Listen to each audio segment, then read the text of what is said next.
Hola hermanos, estamos en tiempo pascual, así que felices Pascuas de Resurrección. Hoy es miércoles de la octava de Pascua y nuestra Madre la Iglesia nos señala como texto del Evangelio de la misa de hoy el Evangelio según San Lucas capítulo 24 versículos del 13 al 35. Se trata del relato de los discípulos de Maús. Ay, mis hermanos, este pasaje bíblico me toca muy de cerca. Aquí en este pasaje yo he visto mi vida retratada. Yo he predicado, algunos de ustedes lo saben, varias veces sobre este pasaje y me lo conozco de memoria. Pero escuchen, hermanos, es precisamente en estos días cuando estoy estudiando el pasaje y meditándolo, preparándome para compartirlo con ustedes, que descubro que este pasaje también contiene lo que yo estoy seguro hace tiempo son los tres pilares sobre los cuales yo tengo una comunión con Dios, una relación con Jesucristo. Esos tres pilares son la Sagrada Escritura, la Eucaristía y la Iglesia. Y meditándolo y estudiándolo, me encuentro con esos tres pilares. Ha sido una gratísima sorpresa que me evidencia lo definitivamente importante que es este pasaje para mí. Ahora bien, debo hacer una salvedad. Porque ya me imagino a algunos hermanitos que, ay Dios mío, le gusta buscar la quinta pata al gato. Y se escandalizan los pobrecitos. Pero ¿cómo es posible que no mencione este otro elemento? Pero ¿cómo es que acaso está diciendo que este otro tema de la fe católica no es importante? Pero ¿cómo es posible que en su relación con Dios prescinda de esta otra cosa que es tan importante para nosotros? Miren, hermanos, ayer creo que lo dejamos muy claro. Otra vez, esto es Catolicismo Básico 101. Repito por enésima vez. La fe cristiana es integrada, no fragmentada. Cuando hablo de estos tres pilares sobre los cuales yo sostengo una relación con Jesucristo, no estoy prescindiendo de otros elementos importantes de fe cristiana. Como por ejemplo alguien diría, ¿y la oración? Forma parte de lo mismo. Véanlo como un todo integrado, no fragmentado, no en oposición. Por ejemplo, ¿acaso la escritura no es materia para oración? ¿Acaso de la Sagrada Escritura no devengamos inspiración y ejemplos de fidelidad en la oración? Y la Iglesia Católica, y la Iglesia, con su riquísima tradición espiritual y mística, no me enseña a orar, no me presenta el ejemplo de los santos y la Eucaristía. La Eucaristía me muestra a mí la actitud orante óptima. ¿Recuerdan ustedes cuando decimos en la Eucaristía, en ese momento culminante? Con Cristo, con Él y en Él, a ti Dios Padre Omnipotente, en la unidad del Espíritu Santo, todo honor y toda gloria por los siglos de los siglos. Amén. Así que no estamos prescindiendo de ningún elemento de fe cristiana. Por favor, una vez más, la fe cristiana es integrada, no fragmentada. Bueno, entonces, primero en este pasaje vamos a resolver el asunto del Cristo correcto. Eso sería como la introducción. O sea, nosotros queremos relacionarnos con el Cristo correcto y para tener una comunión certera con Dios, uno primero tiene que tener una noción correcta del Cristo correcto, que es el Cristo del Evangelio. Por ejemplo, si yo les digo a ustedes que lo único importante es tener una relación personal con Cristo, ustedes deberían preguntarme a mí, ok Fernando, tú dices tener una relación con Cristo, ahora defíneme a tu Cristo, a ver si tu Cristo coincide con el Cristo del Evangelio. Y en segundo lugar, descríbeme, hermano Fernando, descríbeme qué es eso de una relación personal. Porque si tú estás reduciendo una relación personal solamente a una experiencia religiosa de conmoción de los sentimientos, entonces lamentablemente, Fernando, eso no es una relación personal. ¿Se dan cuenta? Entonces, sí es cierto, hay tres pilares sobre los cuales podemos sostener nuestra relación con Dios. Por lo menos ha sido para mí, en términos personales, la realidad. Pero primero debemos estar seguros, debemos estar ciertos que estamos buscando al Cristo correcto, para encontrarnos de forma correcta con la Sagrada Escritura, con la iglesia y con la Eucaristía. Vamos al versículo número 13. Dice, aquel mismo día, 2 de sus discípulos se dirigían a un pueblo llamado Emaús, a unos 11 kilómetros de Jerusalén. Dice aquel mismo día, se refiere al mismo día de la resurrección, o sea, al día domingo. Y esto, según el escueto o el breve paralelo que tenemos de este pasaje en el Evangelio según San Marcos, capítulo 16, versículos 12 al 13. Y por eso sabemos que este día es el día domingo, el día de la resurrección. Dice que eran 2 de los discípulos. E inmediatamente hay que hacer la salvedad de que no se trata de uno de los 11 discípulos aquellos que se quedaron allá en Jerusalén, sino de que estos son 2 discípulos que pertenecían al círculo exterior de discípulos del Señor, no a los 12 o no a los 11 que quedaron. Luego dice que se dirigían a un pueblo llamado Emaús. Hermanos, no se sabe exactamente dónde queda este pueblo o dónde quedaba en ese momento. No tenemos datos. Aunque algunas excavaciones recientes, creo que me enteré de ello hace 3 meses, que excavaciones recientes parecieran haber descubierto ese pueblo.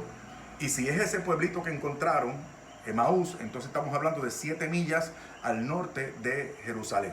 Bueno, ellos se regresaban al pueblo al que pertenecían, del que eran originarios.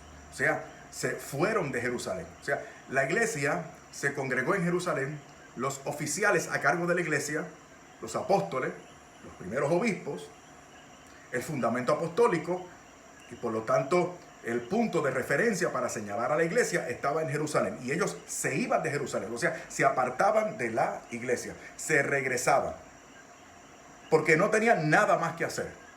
Ya no había propósito. Se alejaban de la comunión apostólica, se alejaban de la iglesia, a la cual ya ustedes van a ver que volverían después, según veremos en el versículo 33. ¿Qué pasaje? Ese pueblito, dice el texto, añade que estaba a 11 kilómetros, estamos hablando de 7 millas y media aproximadamente para los que tenemos otros sistemas de medición. Okay. Dice el versículo 14 que iban hablando de todo lo que había pasado. Iban hablando de todo lo que había pasado. Noten, mis hermanos, que no estaban pecando, no estaban chismeando, no iban diciendo mentiras, no iban calumniando a nadie. Noten ustedes que estamos hablando, mire, estamos hablando de gente buena, de gente honrada, de gente decente. Pero noten ustedes que ser honrado, bueno y decente, aquí no es suficiente. Es bueno ser honrado, es bueno ser bueno y decente, pero algunos seres humanos como usted ha sido llamado no para ser bueno, sino para ser santo, para hacerse como Jesucristo. Y por eso nunca estamos conformes con las cosas de aquí abajo y siempre estamos inquiriendo en las cosas divinas. Estamos apuntando a lo alto, queremos más, queremos lo mejor. No nos conformamos con poco, ni siquiera con mucho, lo queremos todo. Alabado sea Jesucristo. Somos hombres apasionados, hombres de aventura. Bendito sea el Señor. Versículo 15. Mientras conversaban y discutían, Jesús mismo se acercó y comenzó a caminar con ellos. El Señor se acercó. Se iban de Jerusalén, defraudados. Pensaban que su Señor permanecía muerto, había sido derrotado, pero se acercó el Señor y resulta que no lo reconocieron. Y la pregunta que les tengo es, ¿y por qué? O otra pregunta, ¿qué les faltaba a estos discípulos para que reconocieran al Señor? Vamos a seguir la secuencia, versículo 16. Pero aunque lo veían, algo les impedía darse cuenta de quién era Él. Y pregunto, ¿qué les impedía que lo reconocieran? Noten ustedes, fueron sus discípulos. no estaban haciendo nada malo. Eran buenos, y ya veremos próximamente que de lo que decían, incluso acerca del Señor, no estaban mintiendo tampoco. Bueno, versículo 17. Jesús les preguntó, ¿de qué van hablando ustedes por el camino? Ah, esperen, ahora el Señor les habló. Me acuerdo, en el Evangelio de ayer, claro, nosotros hablamos de la primera lectura en el video de ayer, pero en el Evangelio de ayer el Señor le habló a María Magdalena y ella reconoció la voz del Señor. María, Rabuni, lo reconoció, pero estos señores no le reconocieron. El Señor les habló y ellos no le reconocieron. Ahora escucharon al Señor. El Señor les habló, pero no lo reconocieron. No, y encima de eso, cuando escucharon al Señor, no solo no le reconocieron, sino que dice el texto y añade, se detuvieron tristes. Tristes. ¿Por qué estaban tristes? ¿Por qué estaban tristes? Ay, hermano, podemos aprender mucho de esto. Escuche bien. Se está triste cuando usted no tiene una perspectiva correcta de Jesucristo. Cuando usted piensa que se está relacionando con otro señor y resulta que ese otro señor no actúa de acuerdo a lo que usted espera, usted se pone triste. Usted se pone pesimista. Porque el Cristo que se le aparece a usted no coincide con el Cristo que usted necesita, que usted quiere. Ese Cristo no le está dando lo que usted le está pidiendo. Entonces, el sospechar que el Cristo que usted quiere no está con usted, lo pone triste. Esto es lo que le está pasando a estos señores. Entonces, pero de la Sagrada Escritura, de la que tanto hablamos en estos videos, ¿qué nos dice? ¿Qué nos dice? Mire, Nehemías, en un momento determinante, cuando allá en el siglo VI antes de Cristo, tiene aquella monumental tarea de reconstruir las murallas y la capital teocrática del pueblo de Dios. Y se confronta con el desánimo, con los retos, con las reformas de todo tipo que tenía que hacer. ¿Y cuál es la reacción de Nehemías en el capítulo 8, versículo 10? Animando a la gente, ¿cómo? No estén tristes. Estoy citando Nehemías capítulo 8, versículo 10, la tercera parte del versículo 10. Dice, no estén tristes porque el gozo del Señor es su fortaleza. ¿Por qué? Porque Nehemías estaba consciente de que el mandato y la misión que estaba llevando a cabo era de parte del Dios correcto y que estaba haciendo la voluntad de Dios. Estaba haciendo lo correcto y eso le produjo una alegría enorme que quiso compartirla con otras personas, animándolos. No estén tristes porque el gozo del Señor es su fortaleza. Anímense. Ay, hermanos, San Pablo a los filipenses. Esto sí es de admirar. Porque San Pablo escribe esta carta a los filipenses en un calabozo. En un calabozo del siglo I, a oscuras, húmedo, sin servicio sanitario, encadenado y por eso tuvo que dictar la carta. Sin esos derechos civiles que nos acogen a nosotros y de los que podemos aprovecharnos para que no nos maltraten o nos traten un poquito mejor cuando nos meten presos. San Pablo no tenía nada de eso. Y San Pablo deja ver en esta carta a los hermanos que le habían dejado y lo mal que le estaba yendo en términos personales. Y escuchen bien, no hay ninguna otra carta en el Nuevo Testamento en la que se hable tanto de alegría y de gozo. Filipenses capítulo 4, versículo 4. Dice, alégrense siempre en el Señor. Se lo repito, alégrense. Y vuelve y añade en ese mismo capítulo, en el versículo 10, me alegré mucho en el Señor. San Pablo. Aquí, si quieren, por favor, Segunda de Corintios, capítulos 11 y 12. para que ustedes vean en lo que consistía la vida de San Pablo. Una cosa terrible, terrible. Y ese hombre optimista y para adelante en el nombre del Señor y animando a las iglesias y haciendo su trabajo. Mire lo que le escribe a los tesalonicenses en la primera carta, capítulo 5, versículos 16 y la primera parte del 18. Dice: estén alegres, oren sin cesar, den gracias por todo. Creo que el punto quedó claro. Vamos al versículo 18.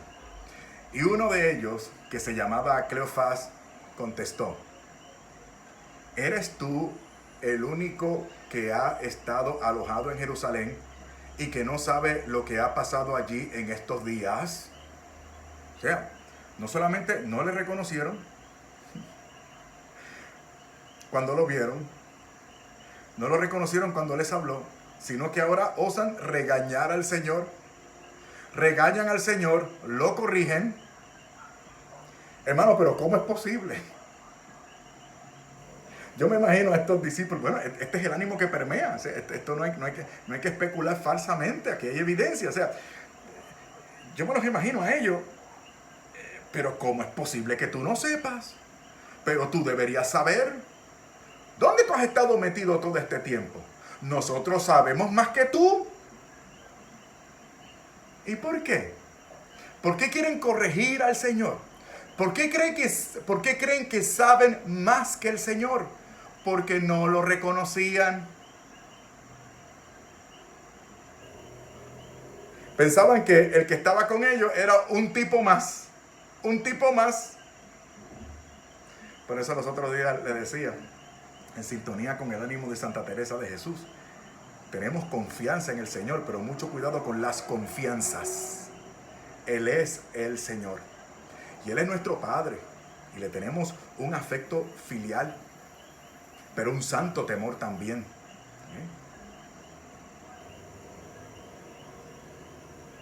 Versículo 19. Él les preguntó: ¿qué ha pasado? Le dijeron: lo de Jesús de Nazaret, que era un profeta poderoso en hechos y en palabras delante de Dios y de todo el pueblo, y cómo los jefes de los sacerdotes y nuestras autoridades lo entregaron para que lo condenaran a muerte y lo crucificaran. ¿Qué estamos viendo aquí? Escuchen, están diciendo verdad. Bueno, realmente no están diciendo toda la verdad. Ahí está el problema. Ahí está el problema. Entonces, usted como cristiano y yo como cristiano tenemos que decidir. ¿Nosotros nos conformamos con elementos de la verdad? ¿O nosotros queremos toda la verdad, la plenitud de la verdad? ¿O queremos, como ellos, crear nuestra propia versión? Esa es una decisión que debemos tomar. Versículo 21. Nosotros teníamos la esperanza de que Él sería el que había de liberar a la nación de Israel. Pero ya hace 3 días que pasó todo esto. Bueno, ahora se entiende. Ellos tenían su versión en la que aquel Jesús debió haber encajado. ¿Se dan cuenta de lo que decía anteriormente? Versículos 21 o versículos 22 y 23. Aunque algunas de las mujeres, miren esto, aunque algunas de las mujeres que estaban con nosotros nos han asustado, pues fueron de madrugada al sepulcro, dice el versículo 22. O sea, ellos tienen que reconocer que le han dado testimonio de que el Señor está vivo. Pero no lo pueden creer. ¿Por qué? Versículo 23. Y como no encontraron el cuerpo, volvieron a casa. Y cuentan que unos ángeles que se les habían aparecido y les habían dicho que Jesús vive. Algunos de los nuestros, versículo 24, fueron después al sepulcro y lo encontraron tal y como las mujeres habían dicho. O sea, las mujeres tenían razón. El testimonio parece verídico, pero ellos se enfocan en ¿qué? La última parte. Pero a Jesús no lo vieron. ¿Entienden ahora? Reconocen el testimonio, que es válido, y que es posible, pero se enfocan en lo negativo. Al fin de cuentas, todo apunta a que sí, pero como no lo vieron. Eso es ser negativo, eso es ser pesimista. Ok. Para terminar esta larga introducción. Ayer quería que los seminaristas me estuviesen viendo. Hoy no quiero que me estén viendo porque estoy haciendo una introducción de 20 minutos. Cuando yo enseñaba la clase de predicación, le decía a los seminaristas que una introducción no debe pasar de 2 minutos cuando se trata de una homilía breve. Pero ni modo. Así que, o si me está viendo un seminarista, pues haga lo que yo le digo que haga, no lo que estoy haciendo en este momento. Alabado sea el Señor. Ok. Algo así le pasa a la gente del mundo, mis amados. Y a muchos cristianos también. Sí. Esto que hemos visto le pasa a la gente del mundo. Y a muchos cristianos también. Pero aquí vienen los elementos que conducen a un encuentro con el Cristo correcto. ¿Cuál es la deficiencia? No se percataban del Cristo correcto. Tenían una noción equivocada del Señor, que produjo una negatividad y un pesimismo que les impedía aceptar el testimonio de la resurrección del Señor para dejar de estar tristes y pesadumbrados como estaban. Pues aquí están estos 3 elementos. 3 pilares sobre los cuales se puede sostener, por lo menos a mí me ha pasado así, una relación con el Cristo correcto. Un Cristo que anima con la Sagrada Escritura, que nos descubre su presencia en la Eucaristía y que nos conecta con su iglesia. El primer pilar, la Sagrada Escritura. Versículos 25 al 27. Entonces Jesús les dijo: qué faltos de comprensión son ustedes y qué lentos para creer todo lo que dijeron los profetas. ¿Acaso no tenía que sufrir el Mesías estas cosas antes de ser glorificado? El Señor ahora toma la palabra y le está llamando la atención. Ahora es el Señor el que los está regañando. Les pregunto a ustedes, ¿ahora sí reconocieron al Señor? ¿Cayeron en la cuenta? ¿Recapacitaron? Digo, ahora el Señor tomó la palabra y le estás hablando fuerte y los está poniendo en su lugar. ¿Lo reconocieron? No lo reconocieron. Más aún, en el versículo 27 dice: luego se puso a explicarles todos los pasajes de las Escrituras que hablaban de él. Todos los pasajes de la Escritura que hablaban de él, comenzando por los libros de Moisés y siguiendo por todos los libros de los profetas. O sea, todo el Antiguo Testamento, toda la Biblia que había en ese momento, todo el canon bíblico de la época. Y ahora que el Señor le está dando una cátedra de Biblia, les pregunto a ustedes, mis amores, ¿reconocieron al Señor? No lo reconocieron. ¿Qué les faltaba? ¿Qué les faltaba? Lo que es triste es que la Sagrada Escritura, para ellos sí, porque ellos no habían tenido una experiencia personal con Jesucristo. Luego la van a tener en el contexto de la Eucaristía. Lo que es triste es que nosotros católicos, después de tener lo que decimos un encuentro con Cristo y después de participar del sacramento del altar, que es el cielo en la tierra y la tierra en la gloria, aún así las Escrituras estén vedadas para nosotros. Eso sí que es lamentable.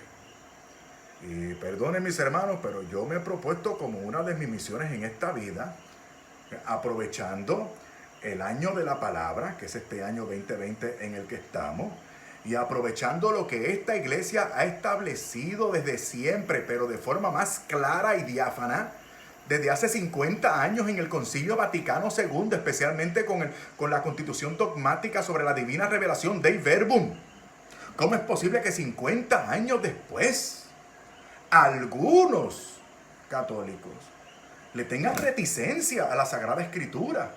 O que piensen que enfatizar la Sagrada Escritura es algo netamente protestante. A mí me han mandado mensajes que si ya estoy listo para irme para el otro lado del cual salí. Primero, yo no salí de un sitio malo. Yo salí de una denominación evangélica, pentecostal, de gente decente y de gente buena. Yo no salí de ningún sitio malo. Segundo, el Señor me llamó. El Señor me llamó para que yo tuviese contacto con la plenitud de la fe cristiana. Yo tenía la fe cristiana, pero el Señor me llamó para que yo gozara ahora de la plenitud de la fe cristiana. Entonces, ahora que gozo de la plenitud de la fe revelada por Cristo, ¿por qué le voy a tener miedo a la Sagrada Escritura si ahora abordo la Sagrada Escritura con el criterio de autoridad, en comunión con el criterio de autoridad establecido por el Señor para que no me equivoque en mi acercamiento de la Sagrada Escritura, que es el criterio apostólico que se manifiesta al sol de hoy en el magisterio pontificio? Me asiste la tradición con T mayúscula de la iglesia.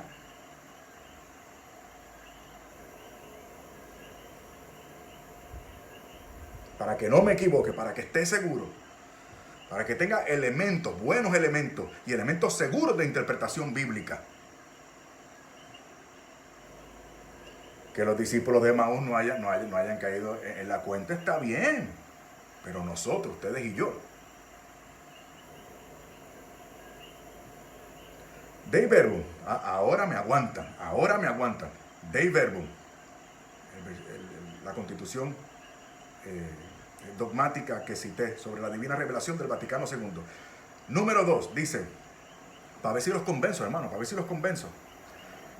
Pero la verdad, estoy citando, pero la verdad íntima acerca de Dios y acerca de la salvación humana se nos manifiesta por la revelación en Cristo, que es a un tiempo mediador y plenitud de toda la revelación. Entonces, por eso nos encontramos con Cristo y por eso Cristo le presentó las Escrituras. Y Cristo les hizo a ellos una exposición de la Sagrada Escritura de forma correcta, es decir, estableciéndose él mismo, el Señor Jesucristo, como el hilo conductor, porque las Sagradas Escrituras apuntan a Jesucristo el Señor, y Jesucristo el Señor da plenitud. Jesucristo el Señor no anula la Escritura. Jesucristo el Señor no anuló el Antiguo Testamento. Le dio plenitud al Antiguo Testamento. Ya lo había advertido él en el Santo Evangelio. Es más, el Nuevo Testamento es la exposición cristiana del Antiguo Testamento. Y sobre la importancia de la Sagrada Escritura en la vida de la iglesia y por lo tanto en la vida nuestra. Dei verbum también tiene mucho que decir. El número 11, voy a citar. Señora, quítele el dispositivo electrónico a su marido de la mano. Sí, porque lo quiere cambiar. Y es importante que su marido escuche lo que estoy diciendo. Ok. Dei verbum número 11 dice, puesto que todo lo que los autores inspirados o agiógrafos afirman debe tenerse como afirmado por el Espíritu Santo, hay que confesar que los libros de la Escritura enseñan firmemente, con fidelidad y sin error, la verdad que Dios quiso consignar en las sagradas letras para nuestra salvación. Así pues, toda Escritura, ahora está citando Segunda de Timoteo capítulo 3 versículos del 16 al 17. Toda Escritura es divinamente inspirada y útil para enseñar, para arguir, para corregir, para educar en la justicia, a fin de que el hombre de Dios sea perfecto y preparado para toda buena obra.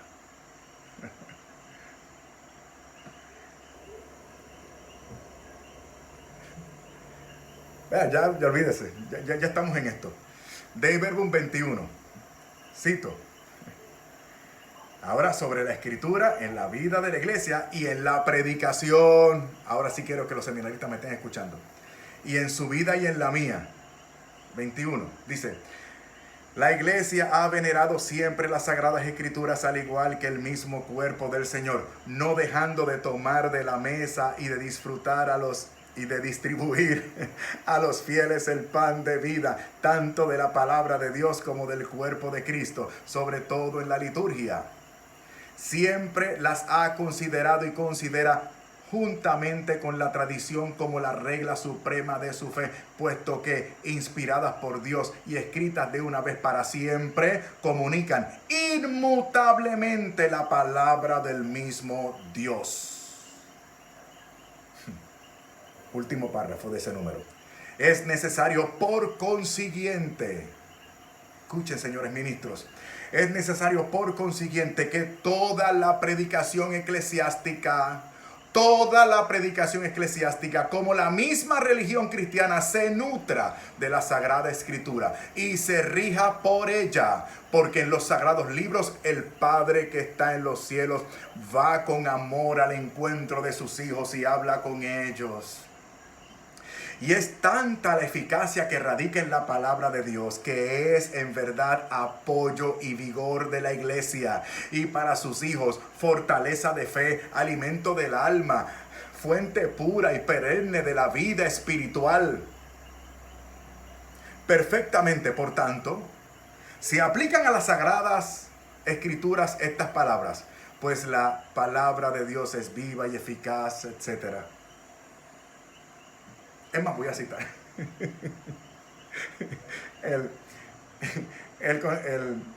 Los padres conciliares se detienen ahí en la cita de Hebreos 4:12.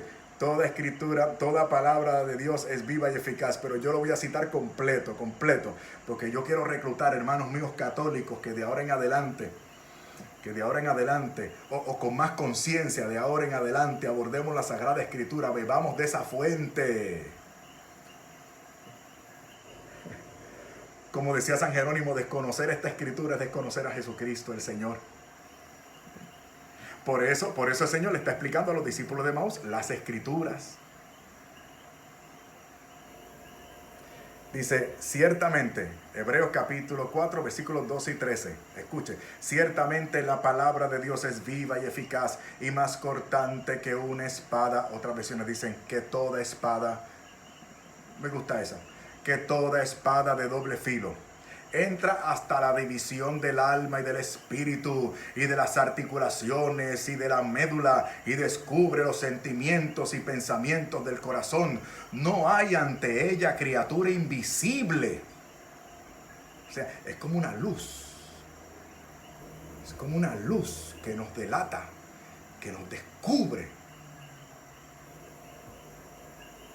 Sino que todo está desnudo y patente a los ojos de aquel a quien hemos de rendir cuenta. Isaías 55, 10 y 11. Miren lo que dice este tremendo profeta.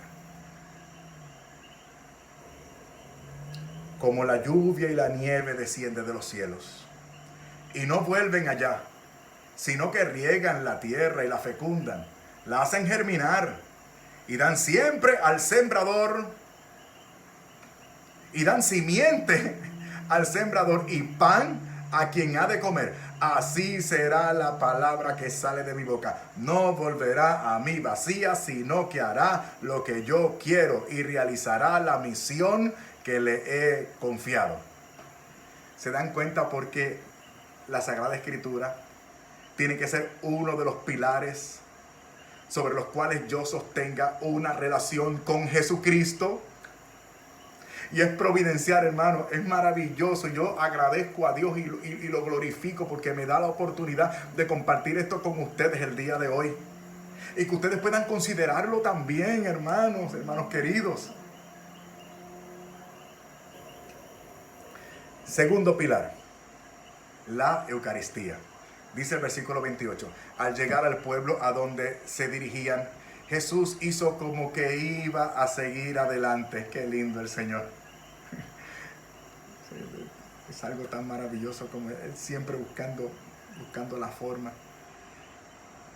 No sé si la expresión es correcta. Loco de amor por nosotros. Qué lindo. Versículo 29. Pero ellos lo obligaron a quedarse. O sea, la exposición que el Señor hizo de la Escritura despertó en ellos el interés. Despertó el interés que acaba de decir Isaías. Esa palabra no vuelve a mí vacía, sino que hace aquello para lo cual yo la he comisionado. La he comisionado a ser, como aclara los hebreos, espada de doble filo que penetra profundo. Va por la división del alma y del espíritu. Cosas que no se pueden dividir. La palabra de Dios, como espada, lo divide, penetra, nos desnuda, nos delata. Qué maravilloso.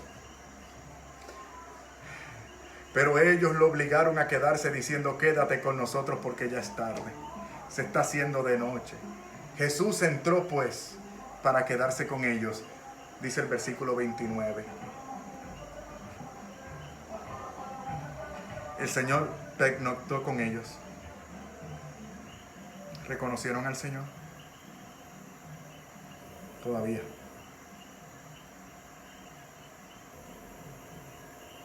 La Sagrada Escritura y su exposición, la exposición correcta de la Sagrada Escritura en sintonía cristológica.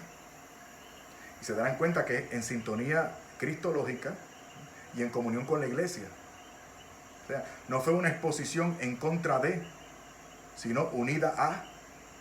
Y por eso cuando se encuentran con Cristo en la Eucaristía, no se quedaron con Él en ese lugar, porque de hecho Él se fue, ni siguieron para Emaús, sino que se regresaron a Jerusalén.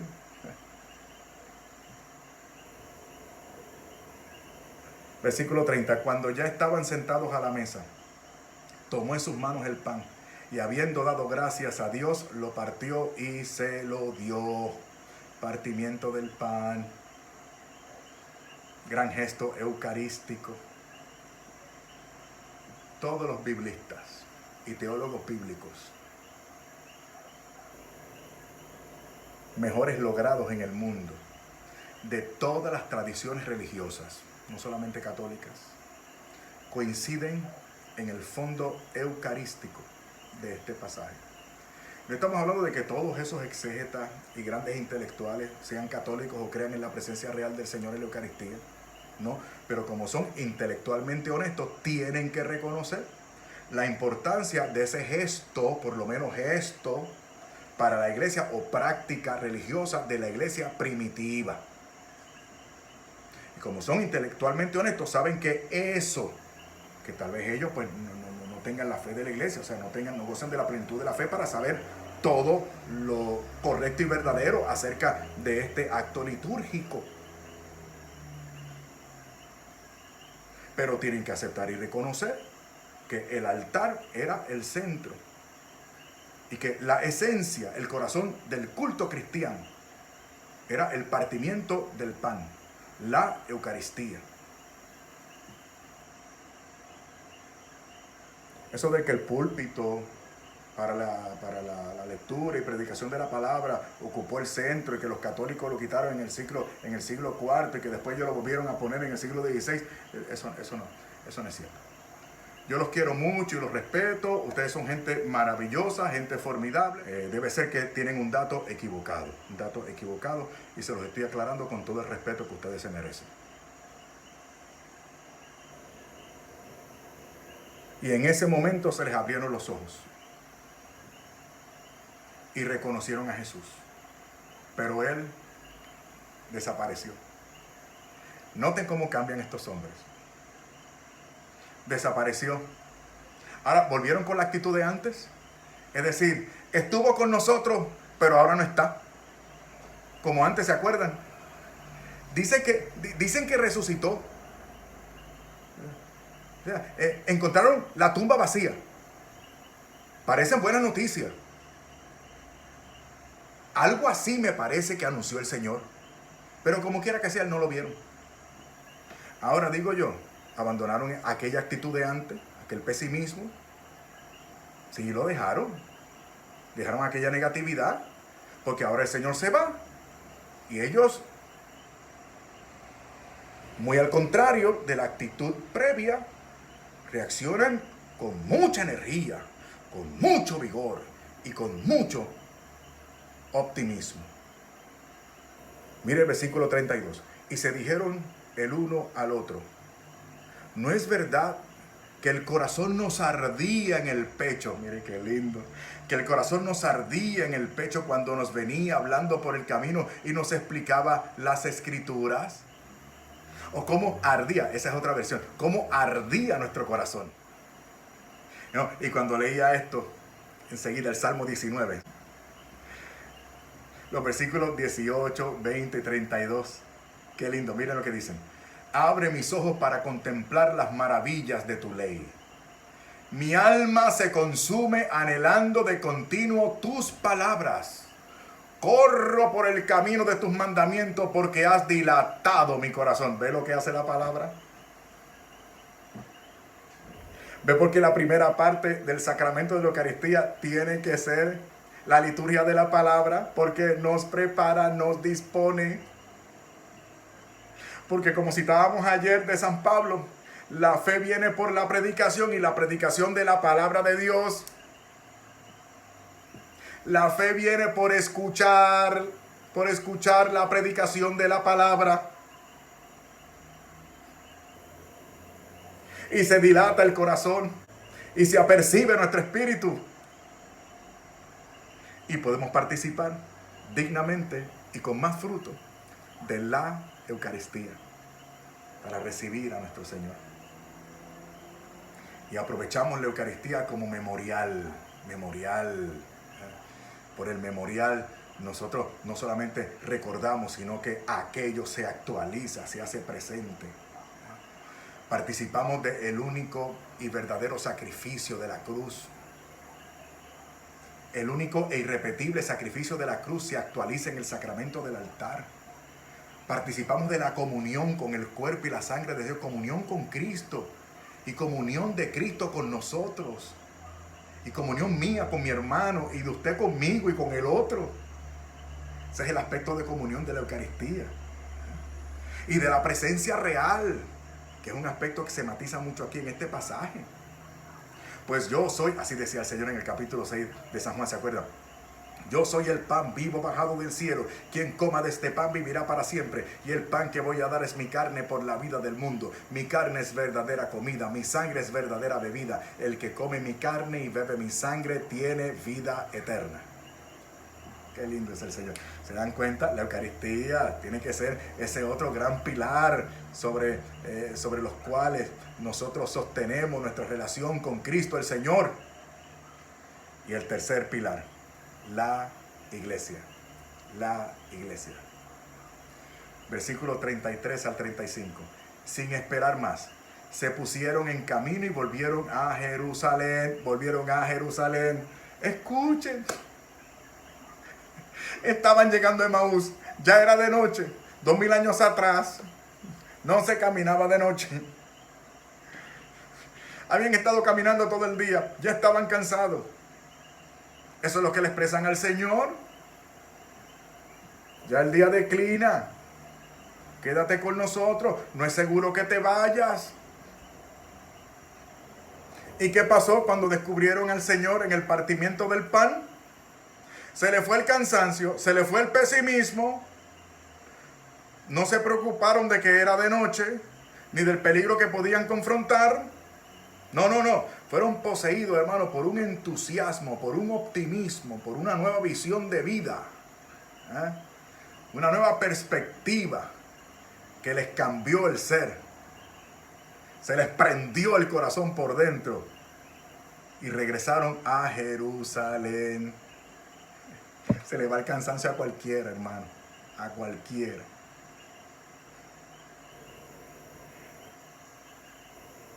Allí encontraron reunidos a los 11 apóstoles y a sus compañeros.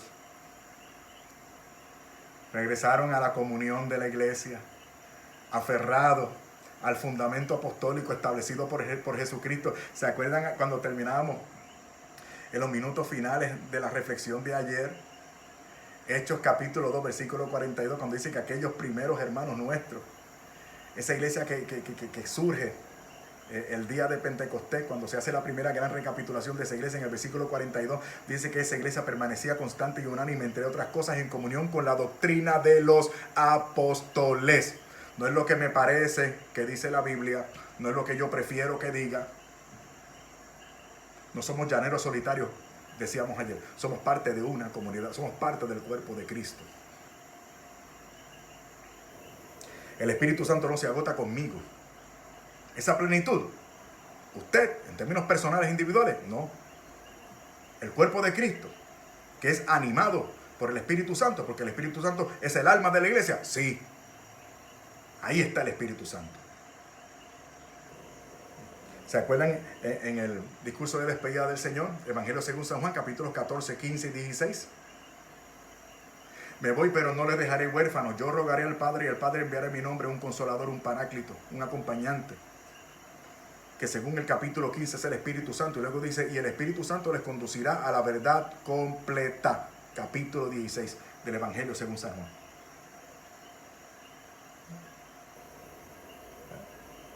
Por eso estamos en la iglesia. Es el tercer pilar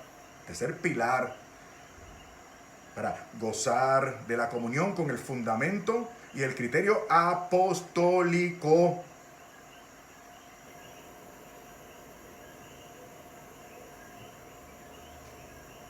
Y estar cerca y participar de esa plenitud del Espíritu Santo, que conduce, según aquel discurso de despedida que acabamos de citar, del Señor Jesús en el Evangelio según San Juan, a la verdad completa. Por eso la iglesia tiene que ser el tercer pilar. Entonces, versículo 35, ellos dos les contaron lo que les había pasado en el camino y cómo reconocieron a Jesús cuando partió el pan. Sí, ya sé que me pasé de 50 minutos, ya, o por ahí voy. No se preocupe. Estamos hablando de los discípulos de Maús. Esta es mi vida, ténganme paciencia, por favor. Conclusión, 3 puntitos. Número 1, nuestras almas tienen hambre y sed de Dios. Y por eso vamos como la sierva. ¿Se acuerdan el Salmo? Bramando, gimiendo por la palabra de Dios y por el pan vivo bajado del cielo. Como la sierva brama, buscando corrientes de agua, así clama por ti, oh Dios, el alma mía, mi alma tiene sed de ti, del Dios vivo. Número 2, y como amamos a Dios y todo a lo que Él nos ha dado, amamos mucho a la iglesia, y como amamos tanto a la iglesia, sufrimos con ella y sufrimos por ella.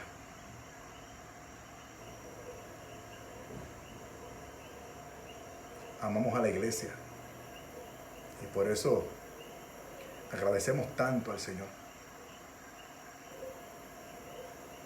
Santa Teresa de Jesús fue su última gran exclamación, fue como ella, su último gran, como a punto de morir, un grito de victoria.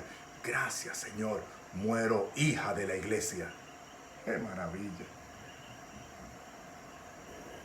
Y cuidado que esa iglesia le dio trabajo. No digamos nada porque nos están viendo otros hermanos, tú sabes. Y los paños sucios se limpian en casa.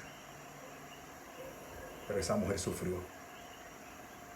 La hicieron sufrir y ella sufrió por su amada iglesia. ¿Y cómo murió? En comunión con la iglesia. Y número 3, en las Sagradas Escrituras y en la Eucaristía y en la iglesia tengo los 3 pilares por los cuales tengo comunión total con Cristo. No puedo hacer otra cosa, solo dar gracias a Dios. Y muchas gracias a ustedes por ser parte de esta comunidad. Muchas gracias por haberme soportado durante este tiempo un poquito más largo de lo usual, pero creo que algo hemos aprendido. Muchas gracias. Dios les bendiga. Nos vemos mañana, si Dios quiere.